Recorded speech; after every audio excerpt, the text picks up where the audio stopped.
A warm welcome, everyone, and a particularly warm welcome to Magnus Larsson, who is the acting CEO of Pricer, and he will today present the business, give us a business update, present recent happenings in the market, and then we will follow up with a shorter Q&A session by me.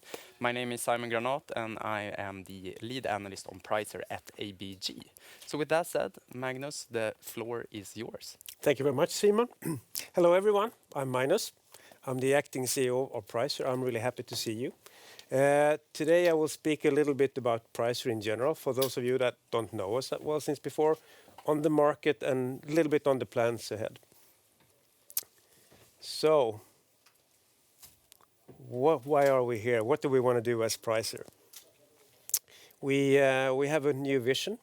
We've been working with this one for a while, and it might seem pretty obvious, but actually our intention is to be the first choice within retail and retailers' first choice when it comes to anything on shelf edge automation and communication.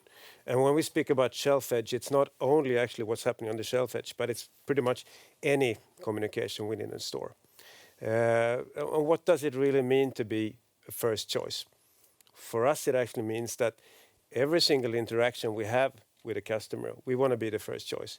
From the point they actually hear about us the first time, they come to our website, they meet us at an exhibition, or they have our sales team over, they get an offer, they look at our product. We want all the time, every single interaction, we want to be the first choice. Does that mean that we want to be number one? Yes, we want to be, of course, number one from a market point of view as well. But it will be up to us to make a decision because we're still a growing company. We need to make sure we spend the money while we see that we can actually get most bang for the buck. So it doesn't mean that we should be number one in all markets, but it means that we target to be number one in the selected market. But we always want the customers, the potential customers, to say that we should be their first choice. So that's the vision. Probably next time we do a presentation, we speak a little bit more about the strategic themes, and we'll speak a little bit more about the mission. So I'll keep that as a teaser for next presentation. So what are we doing? We work within retail tech, and our focus is providing an excellent in-store experience for the shopper. We want to support and enable the retailer to actually guide their customers with the help of our technology. It should be guide them to find the products they're interested in, the product they want to buy in a store. We want to guide them to help with information about the product.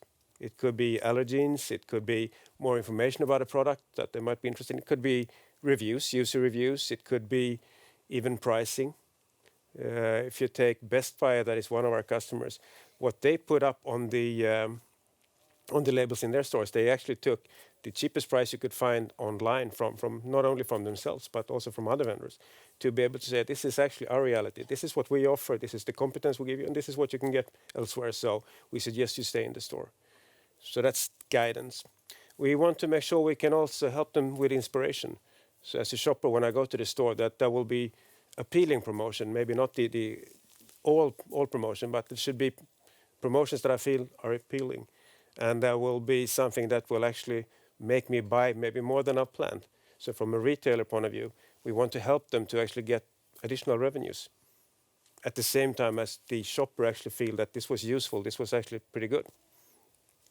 But we also want to provide support. It could be support to the staff to make sure that if they have something out of shelf, as soon as there is a gap, that we help them identify it so they can actually replenish it to make sure when the customer comes and the shopper comes to the shelf that they find the product they're looking for. So instead of actually being disappointed and leaving for another store, they stay and they do additional sales. We want to support them with the tasks to replenish, to do online orders and do the fulfillment in the store. In a lot of markets now, that's a shortage of staff, which means that you have staff that are probably not properly trained because they've been just recently started. So we want to make sure we can help them with the directions so it will be easier for them to fulfill the work. And all in all, we want, of course, all this to make sure it should generate an excellent shopper experience in the store where when they have to make a shopping decision, that they say, well, we actually want to do it in the physical store instead of online. we want to make sure that from a retailer point of view that we help them lower the cost of the store operations so they can actually get a happy customer at a lower cost. And we want to make sure we had a technology that will enable them to get additional revenue. So these are really the focus areas with the technology that we do. So whom are we? Well, in Sweden, I think there's quite a lot of people that know Pricer. To date, we have delivered something like 250 million ESLs. We estimate from figures that we've done that maybe the installed market so far, this is probably somewhere around 700 million ESLs. So we are definitely market leader. I need to update this slide. I said 25 million labels. I think we're closer to 30 million labels now yearly from a production point of view. We have 19,000 stores installed. We have customers in 70 countries, and it's counting. And we've been around since 91.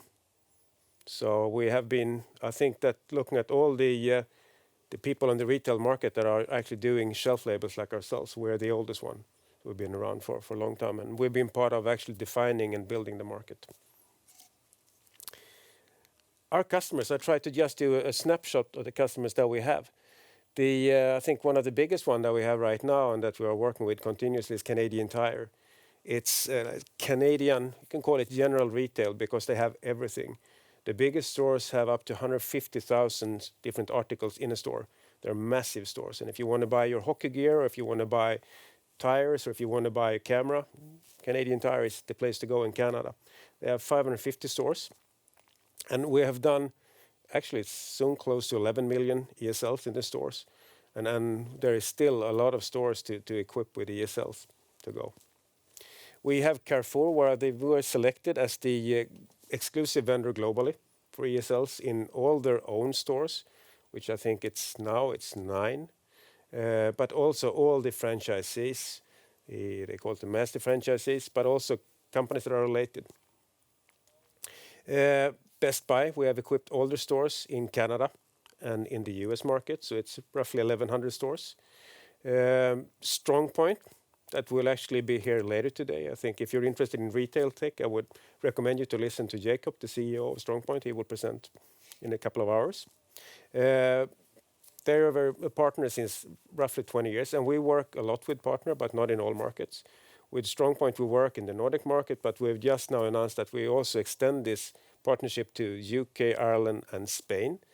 And last week, we could also announce that we got a big joint customer in Maxbo, which is a do-it-yourself in Norway. So this will be delivered during next year. And speaking of do-it-yourself, we also have Kingfisher, which is one of the leading do-it-yourself retailers in Europe, where we are working with them in France, with for example, with Castorama, but where they have several different brands, both in France, UK, and other places. And finally, Plus, it's a Dutch company. They have, I think now they merged with Coop, so roughly 600 stores. And we are continuously now deploying our technology at their stores. And I like to mention them because they are also really in the forefront of what retail tech can be. They've been looking at the entire store process, at everything you do in a store. How can we make it better experience for the shopper and for the staff? How can we be efficient? And they have been able to build something that I would say is truly unique because they've been done a really holistic view on it. So I turn to them quite often to see where are they now, what are they doing, because they are really pushing the limits on what you can do. What are the trends? Well, store digitalization, it's very clear. We can see it with all retailers right now. They are interested in how can we be more efficient? How can we use technology to both improve the shopper experience, but also to make sure we are more efficient because they have shortage of labor, as an example. They need to do something to actually do this in a different way. We see convergence between the electronic shelf labels and digital signage. And the difference is the shelf labels, well, those are the price tags that we put on the shelves. And the digital signage is pretty much any other screen you will find in a store where you want to communicate something to a shopper. It could be a television, could be a LED screen, it could be LCD, whatever screen you imagine. And now we see that there is an interest to actually do a conversion between this. or merge these technology. The signage people typically were working with marketing people in the marketing department, but they had some difficulties with access to the IT team where they actually needed to engage to actually get the full package. And we were primarily working with the IT people to actually be more efficient in the store. But now we see a lot of the requests for tenders, a lot of the discussions we have with customers, they say that we need both. We need both at the same time. We need it to be controlled from the same system. Insights, like in many other markets, AI and insights, getting data to actually take action is critical. Here, we and other players are having store cameras that are installed in the stores to be able to detect what's actually happening in the store, sort of the secret life of the shelves, where things, the facings, so the way they actually place the products on the shelf, it might change. It could be gaps. And all these things are valuable information to the retailers. If there is a gap, they want to know as soon as possible, because there is a clear risk that if you don't have the product someone is looking for, that person will actually not find the replacement product. They might actually leave the store to find it elsewhere. And we also know that that person that leaves that store, they might actually not come back because they just realize that the other store is better, it will become a new favorite. So if you can keep the customer in the store, if you can make sure they have something on the shelf, there's a major saving on them from a profitability and revenue point of view. So this is an area where we can see that there's an interest to spend quite a lot of money with the retailers. And then cloud and SaaS. All functionality, all future functionality will come in cloud and SaaS. The retailers has been quite conservative historically. We want to have everything in the store. We should be a PC in the back office, but that is changing, and we can see that what we develop right now is all based on cloud or SaaS in one way or another. And we see that this is something that is a very, very strong trend. The events, I think inflation down here, it's maybe the number one. If we look at retailers with available money, you can imagine you're a Carrefour store and you're a franchisee, which means that you do whatever you want with your money. You don't have to wait for a headquarter decision. What they do right now, if they don't have shelf labels, they invest. We can see that in certain markets, these sales have almost, I think it's almost quadrupled now in this specific segment. We can see major growth in Sweden. We can see major growth in France. We can see major growth in many other markets where they just realize we have so many price changes that we have no choice. We need to invest. And we see actually the same thing from the big chains as well. It's only that maybe the corporate decision will take a little bit longer. They might have to look at the integration, the budgets, but we can see they all say the same thing. We have to do this right now. Staff availability, I mentioned before. If there is no staff, it's really difficult to actually make sure you serve your customers and make sure you get the sales that you want. Four-color ESL, it will be a driver for the new market. And for the coming market, especially US market, we see UK, we see also market in Australia. And why does four-color matter compared to the three-color technology that we have today? Because they work a lot with promotion. And the promotion they do is red color for good price, yellow for showing that something happened. So if you go to a store in the US, a grocery store, there would typically be stickers all over the place. I mean, there are a massive amount of stickers. And they told us that we are ready to invest in shelf labels, electronic ones, when we see that you can deliver this technology. And well, lucky for us, that moment is now. So we are in quite a lot of discussions now with grocery retailers in the US market, one of the top five, where they say, well, now we're going to test the technology to see if it really brings us the value that we believe. And then let's see what happens next. No commitments, but I'm quite positive on the outlook. We have, in the Capital Market Day we had in June this year, we, for the first time, I think, maybe ever, we have communicated financial targets. We plan to do 4.5 billion Swedish krona by 2025. 10% of that revenue should be recurring. We see there is a clear link to growing the profitability over time of actually having recurring services.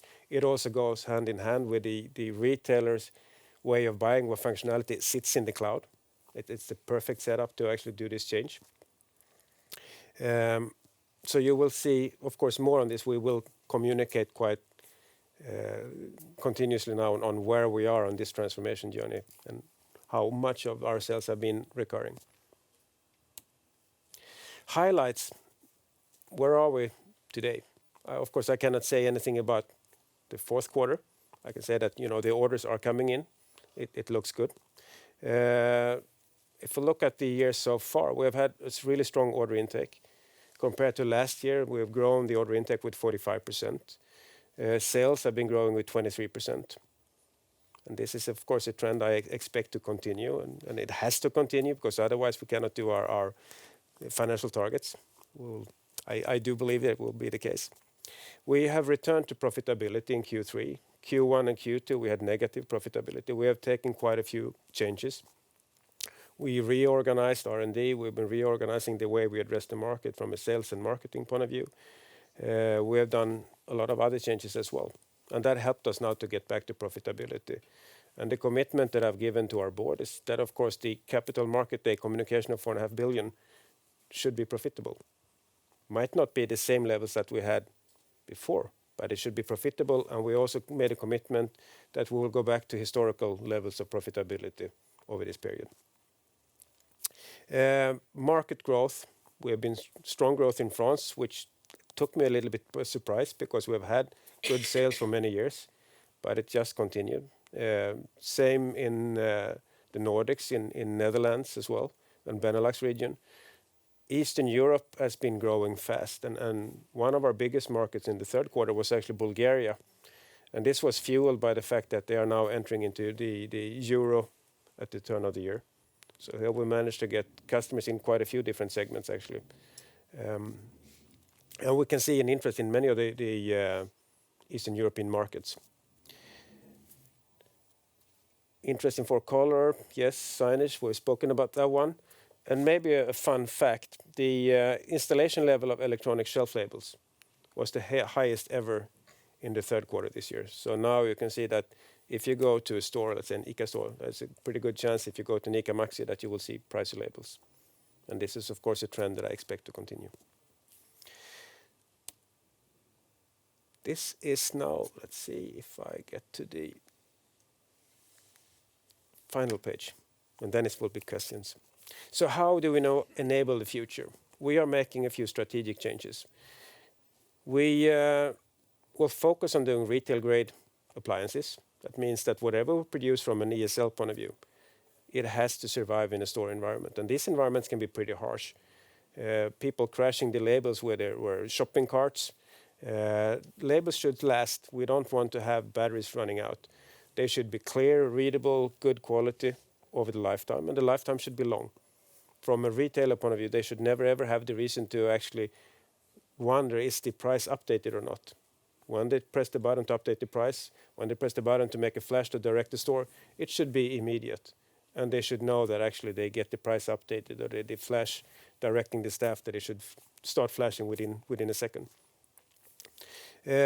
Cloud-based functionality they develop into the future should be cloud-based. That could also be, when we look at recurring revenues, we are looking now at the possibility to do, for example, the configuration and sales of colors as a service, a recurring service. You buy a label, you say, I want black and white, but we can come back after 6 months and say, well, would you consider upgrading to red? And then we just make it with a configuration change, and they will pay a recurring revenue for it. No one has done it in the market so far, but we feel that this could be quite interesting for the retailers and very interesting for ourselves. We believe that the future is also being agnostic from a technology point of view. Today we base our technology on infrared, which is fantastic in the store environment, but there are areas where radio solution would be better outdoor, for example, or it could be very specific use cases. So we said we want to be agnostic. We want to make sure that we, instead of focus on technology, we'll focus on the use case and the solution and the need from the retailer. And this is also something that will put us in a very unique position compared to competition. No one else is actually able to do this right now. We plan to launch our first radio-based technology during next year. It will be a merged technology where we do radio and infrared. So I will communicate more on that later, but you can consider it a teaser. We have the plans in place. But it could also go for the cloud solution you go. Very often you have people lock themselves into a specific cloud solution. Could be Azure or Google or Amazon. And here we said that we want to be agnostic also here. If someone says we need to have Azure, well, let's look at it and see what we can do. And finally, to be successful, we believe in partnership. Partnership with the customers, partnership within the ecosystem, and actually partnership with resellers like StrongPoint I will present later on. So in essence, that's what I wanted to present. So there is a market, we intend to address it, and we believe we are in a really good position to meet our targets and make happy customers. Great presentation, Magnus. Thanks, I must Inga. say that. Thank you so much. Let's continue with a couple of questions. Yes. And I believe that some of the drivers you spoke about, like inflation, etc., some of them might be very tangible for the retailer, Yep. but some of them might be more intangible, like cost savings due to reduced labor cost, etc. How would you say that the retailers understand these more intangible aspects, and or how do you do in order to convince them about or tell them about them? Inflation is, of course, it's hard fact, and they realize if I don't change the price in time, I risk losing money. For the intangible ones, then it requires more of a sales effort from our side that we actually spend time with the retailers. And what we've done is we have actually just announced that we return a total economic impact study together with Forrester, where we go for these intangible parts of the e-business, where we said, well, if you can spend less time looking for a product. And actually, I was in Tokyo 2 weeks ago, and we went to a store to just look at how people behave in the store. And they had labels. It was not our labels. It was from someone else. But I could see that one of the women working in the store, she was looking for a product. And I know that they have flash capability in these labels. And she was spending half a minute trying to find a product. And every time she needs to go and pick something, if she spends half a minute, that's a lot of time they consume. So when we start that discussion with which is more maybe intangible, when we start that discussion with the retailers, of course, they're interested and they listen. And we can say that if we combine the price changes with the possibility to actually make the work in the store more effective, there is a great saving for them, and it's actually pretty good return on investment quite fast. But it does require dialogue. And then I think with some of the retailers, they understand, and some of them, they understand, but they haven't maybe spent that much time on it. Makes a lot of sense. I'd also like to touch upon the gross margin topic. Yep. Could you talk a little bit about the recent development, and perhaps also talk a little bit about the pros and cons going forward for the gross margin development? Would it be fair to assume that reduced freight rates, etc., might be provide or lend a tailwind to gross margins ahead? I certainly hope so. So what we could see on the gross margins, and it's of course over the last 2 years, it's been pretty grim. So we could see cost increases on displays, we could see it on components, manufacturing, transportations. And discussing with our supply team, we feel and hope that we're on the top of the mountain, and we can see that some of the costs are now going down. So we believe that there is a chance that gross margins will actually be positively affected. And we also believe that with the focus on recurring revenue, that will strengthen the gross margins over time. So I'm carefully positive. So I mean, remains to see that we actually do get the cost savings that we expect, but we think there are reason to be positive. Thank you. Then on your France operations, they have recently been strong, although France is overall a relatively mature market in terms of ESL solutions. What has driven this recent development? Inflation has been one of them, and we can see that's been still a surprising number of stores without labels, even if they've had paper labels, despite being one of the most mature markets. So it's been new stores that actually go from paper to displays. There's been a lot of stores that actually move into the second or third generation of ESLs as well, and it was a little bit quicker than expected. Of course. And we still see that there is a lot of replacement and additional sales to be done in France still. Interesting. Then I believe we have time for a final question, and that is regarding the path to improved profitability going forward. You talked about it, that we might come back to historical levels, but it remains to be seen. How should we think about the path to profitability, given that you increasingly target recurring revenue? Is it that the return to historical levels is a little bit further down the road, or should it be sooner or closer? Could you talk a little bit how you think around it? We haven't we've been intentionally vague here because then when we set the financial targets, we wanted to make, we have our internal targets, of course, for profitability, but we also wanted to make sure that when we now do the communication, we start with the tangible one, the revenue and the recurring part. But it would be towards the end of the period that we see this. And we believe that the combination of the recurring, looking at and different markets would actually give different returns as well. And we believe that, for example, there will be a different possibility to get high gross margin, for example, in the American market. So it will also be a question of timing. When does the market wake up and how fast can we actually respond to it? But the intention is that within this period. Lots of moving part, but certainly your recent results show that you are moving in the right direction.